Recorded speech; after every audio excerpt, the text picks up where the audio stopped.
Milestone school ক্যাম্পাসে প্রশিক্ষণ বিমান বিধ্বস্ত হয়ে হতাহতের ঘটনায় মঙ্গলবার একদিনের রাষ্ট্রীয় শোক ঘোষণা করা হয়েছে।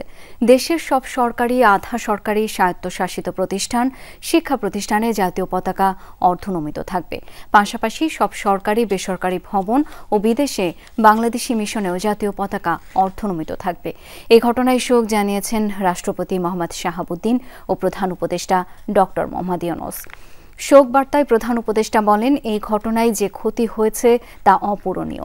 জাতির জন্য এটি একটি গভীর বেদনার ক্ষণ। এ সময় সরকার দুর্ঘটনার কারণ অনুসন্ধানে প্রয়োজনীয় ব্যবস্থা গ্রহণ করবে এবং সব ধরনের সহায়তা নিশ্চিত করবে বলে জানান তিনি।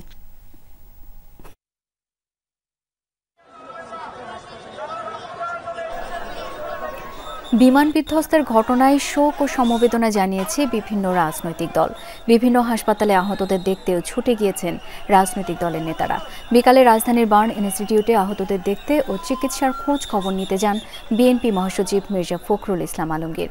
নিহত ও আহতদের পরিবারের প্রতি গভীর সহমর্মিতা জ্ঞাপন করেন বিএনপি মহাসচিব। এদিকে প্রশিক্ষণ বিমান বিধ্বস্ত হয়ে হতাহতের ঘটনায় গভীর শোক প্রকাশ করে বিবৃতি দিয়েছেন বিএনপির ভারপ্রাপ্ত চেয়ারম্যান তারেক রহমান। বিমান দুর্ঘটনার সুষ্ঠু তদন্তের দাবিও জানান।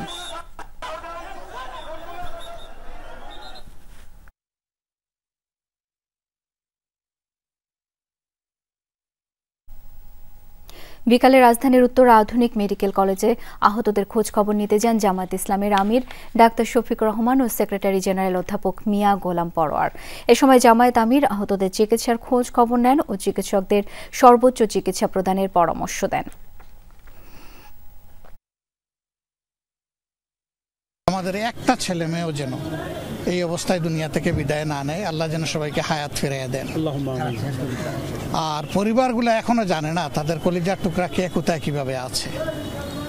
তাদের উদ্বেগটা যেন আল্লাহ দূর করে দেন। চিকিৎসা সেবায় যারা নিয়োজিত আছেন আমরা বলে এসেছি, বার্নিটিতে ইনশাল্লাহ আমরা যাব, তারা যেন তাদের সর্বোচ্চটা দিয়ে তারা চেষ্টা করেন।